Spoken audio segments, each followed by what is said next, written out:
Mijeng tabiriba punamakpu crime story Manipuri na amuk kahana daram nokchari. Ngasi aina mayamgi mafamda pujarakliba case asigi maming Hello Kitty murder case.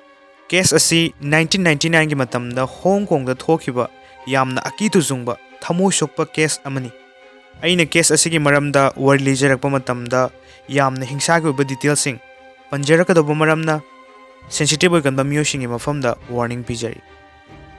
The Hello Kitty doll haina khangnariba Hong Kong da yamna haujigo siksu pamnariba mermaid doll amada yamna thajadaba angakpa mongda nupi amagi akakpa makok hairiba doll asigi manungda phochillaga yauduna leramki.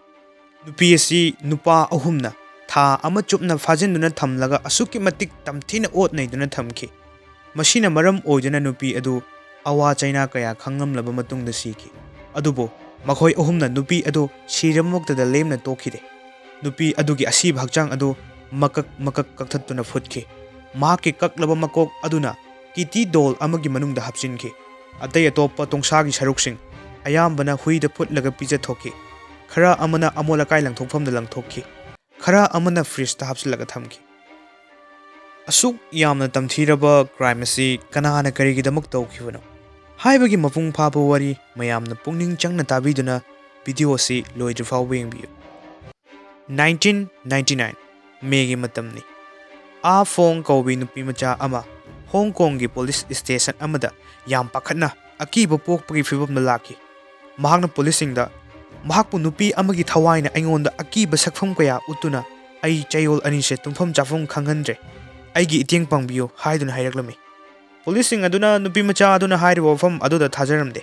Nupi macha adugi mong mato aduda nisha charobagi mongsu manki. Mahaki wakhalgi papna sajillaga panguda ubo oiramgani. Adugi damakpu police station da karigi laglubano hairaki. Nupi macha aduna mahakna uriba nupi adu masa pumba electric wire na punsillaga yamna awa chaina khangbagi mongda law khongbagumna adum tawraki. Police ta haidrabadi aibusu adumak otkani haina nupi aduna hairakpadagi ai police station asida lagiba. Nupi macha asigi wafam asi tabada policing sawgalaki. Policing na aikhoibu nangna yamna usidana sanaba yabra. Nangi namanabagi maming hairo. Nangbu mafam sida makhoina macha nupibu asumna tharaklibasi karigino haina wa chapchana ngangnaba tai. Haina policing na hairaki. Masidagi nupi macha aduna mahak asengba chumba haijake mahakna uriba nupi adugi asiba hakchangi laifam mahak khangi haina hairaki. Asumna nupi adugi tunginduna police ki team ama Hong Kong gi 31 Grenville Road tamna laki. Makhoina mi amata lainadaba apartment building amada changlaki. Makhoi ka amada changlaklami. Ka asi Hello Kitty doll kayana pareng sana laiteng oidana thamlami. Nupi macha aduna human size mermaid doll amada khut thinki.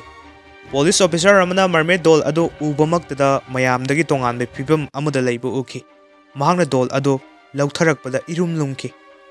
Mahangna mermaid doll manungda kari yauribano haibadu hangdoklagi yengki. Adubu maduda yauramliba thengnaraklibase yamna akitu jungai oiba matawni. Doll aduda nupi amagi kaklaba makok ama yauraga leiramki. Hairiba tamthiraba case asida leikidrabi victim asigi maming Fan Man-Yee kawi. Fan Man-Yee asigumba tamthiba misida sidringai dasu maki punsi yamna wana horaki. Mahakna pisak pikningai matamdagi makhoigi family ase yamna ka haina lairabo oibana mahakpu yokpa ngamdabadagi Fan Man-Yee bu orphan home amada thamjinki. Masina maram oidana mahak pisak pikningai matamdagi orphan home adudagi chawraki. Adubu mahakna chahi 13 surakpadagi orphan home da leibagi matam helaktuna mahakpu tanthoraki. Masina maram oidana mahak mathanta hingnabagi damak yamna wana honaraki. Mahak street prostitute ama oiraki. Aduga drug tasu tapna laichuba oiraki. Masigi matungda mahak amuk Impress Karaoke kauba night club amada hostess su oirami. Mafam adudagi mahak nupa amaga nungsinarakduna makhoyani 1996 ta lohongki. Makhoyani luhongduna machanupa amasu fangjaki. Fan Man-Yee hanadagi drug ta laichuruga lakibani. Aduga mahaki nupa su drug ta addict oiba nupa amani. Makhoigi imungi sel thumgi fibam yamna sotharaki. Maram masina makhoi anisu ngahak leitana toina adum khanna chenaraki. Masidagi Fan Man-Yee sel tanabagi damak kaulun haiba mafamgi brothel amada amuk mahak amukka hana prostitute oina thabak tawraki. Brothel adudagi mahak Chan Ma-lok kauba nupa amaga khangnaraklami. Chan Ma-lok hairiba nupa asi matam aduda mafam adugi khwaidki fawba gang khutpu amagi leader ni. Mahak drug dealer amasu oirami. Aduga nupi lalonba pim amasuni. Maram asina Fan Man-Yee ga Chan Ma-lok ka chanaba haibado oiraki. Ayamba matamda makhoi ani adum pulami. Nongma Chan Ma-lok asi bar amada yu thaknabagidamak changlaklami. Mahakna mahaki pocketa purse yaubra haiduna check tawrubada mahaki purse yauramkide. Mahakna bar asida changlak changaida mahakna lakibasi Fan Man-Yee gi brothel adudagini. Masidagi mahak yamna sauna Man-Yee gi ka tamna laktuna thong thilami. Man-Yee su kaidoba yaurage hairaga thong hangdoraki. Chan Ma-lok na makhut tingthoklaga Man-Yee da kadai aigi purse to aingonda piro hairami. Man-Yee su ngakna karino nangna haridubo aidi nangi purse lawkiba leite hairami. Chan Ma-lok na ka aduda yengbada mahaki purse ado ka aduda taadun leiramki. Mahaki purse ado Man-Yee na atamna na huran khibra natraga Chan Ma-lok na ka hobra masidi kana amatana khangba ngamkide. Chan Ma-lok ki purse aduda 4,000 Hong Kong dollar yaurami. Sel asi India ki sel da hairabadi lupa lising nifunithoi mukni. Chan Ma-lok na Man-Yee da aibu sit thawoidana aigi fam da sengnage khalaklabanina. Nang na huran ki khalam leba senpham adugi mathakta 10,000 Hong Kong dollar aingonda hena pirakadabani. Natrabadi nang afaba oiroi. Man-Yee upai laikide mahakna hoyei handak yamna thuna pirakna bohnage hairami. Asumna Chan Ma-lok Man-Yee gi leifamda laktuna numit khudingi sel thorami. Nongmadi Man-lokna Man-Yee gi manakta lakpadadi Man-Yee magi leifamda leiramkide. Masina maram oidana Man-lok yamna hena sauki. Masidagi mahakna mahaki gengi khwaidagi nagnaba mahaki miyoi anida mahakna call tawrami. Mahaki makhada thabak tawriba member anisiki maming asi Lung Ching So aduga Lang Wai Lun ni. Chan Ma-lok na mahakna nekliba mahaki miyoi anisida. Nakhoi anina Man-Yee bu koidi thiraba matungda aigi nakta pharaga purakadabani haina khangangiram. Masidagi Ma-lok ki miyoi anisi kaulungi mafam khudimakta Man-Yee bu koithi thirami. Man-Yee di Chan Ma-lok ki sel singatpa ngamnaba mahaki thabak subagi matam hengatki. Mahak brothel khaktang da natana street ta su leidana thabak tawraki. Mahakna lambi da matomta leiringai matamda mahakpu phanaba lakdaba miyoi anisina ubadagi mahakpu kaushinki. Man-Yee su client sing oiningduna makhoigi manak sangshiloi. Adubo makhoi anina Man-Yee bu pharaga makhoina thawrakpa gari da haptuna purakki. Makhoina Man-Yee bu Granville 31 colony haina khangnaba mafam amagi apartment amuda pusilaki. Makhoina pusilagliba apartment ka asi Chan Ma-lok ki leifam kani. Mafam asida mahaka mahaki girlfriend ga leibani. Mahaki girlfriend oiribasi wari asigi horakpada police ta pau pibi lakibi a phone kaubi chahi 13 da ngairibi nupi masa aduni. Asumna Man-Yee bu Chan Ma-lok ki manakta pusilaki. Chan Ma-lok na Man-Yee bu ubaga mahakpu tamthina fudatki. Mahakna Man-Yee ki makokta makhongna kayara kaushinki. Makhoina Man-Yee da tawriba pumbasi a phone na police ta wari liribani.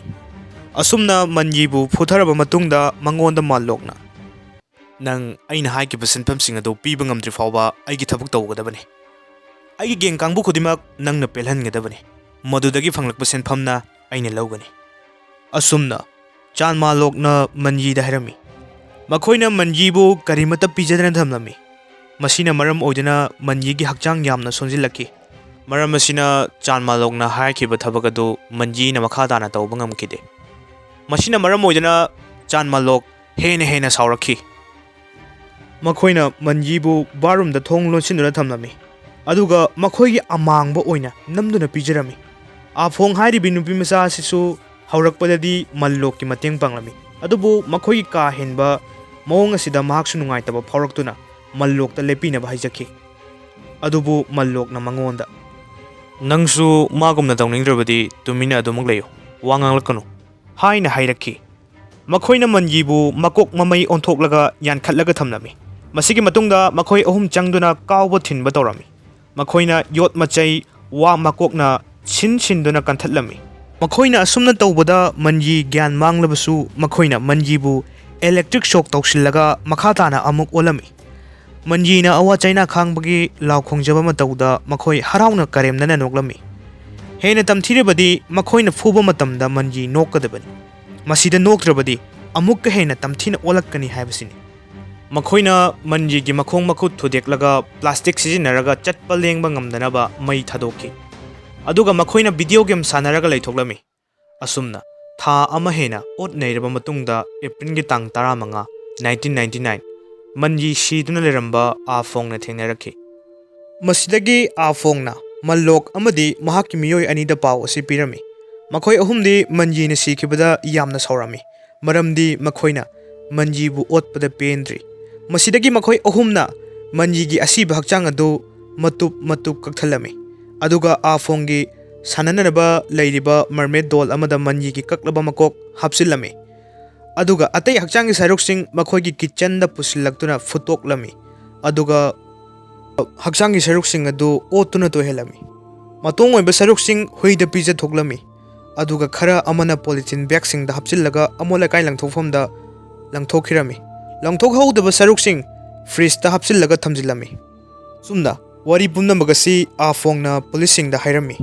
Policing na Afong da nang nai khoida cooperation piduna Makhoi ahumbu fabada mateng banglabadi nangi naral ko bigani.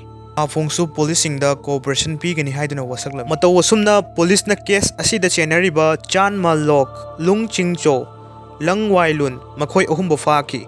Masigi matungda Makhoi ahumbu court puthokna trial chatharami. Makhoi na court Makhoi na Fan Man-Yee bu hatokhiba leite. Fan Man-Yee di drug to yamna laichuba nupini. Maram sina mahak drug overdose oiduna sijabani. Mahaki misi asida aikhoi chenaba tare hayuna aikhoina mahakpo evidence leitenabagidama mahaki hakchang manghanaba honakibani. Asumna makhoina court phongdoklami. Fan Man-Yee gi asi bhakchang adu postmortem examination tawkidabana maram oiduna makhoina hatkhi habagi chapchaba evidence phangba ngamkhide. Maram asina court na makhoibu first degree murder da akanba chairak piba ngamnamde.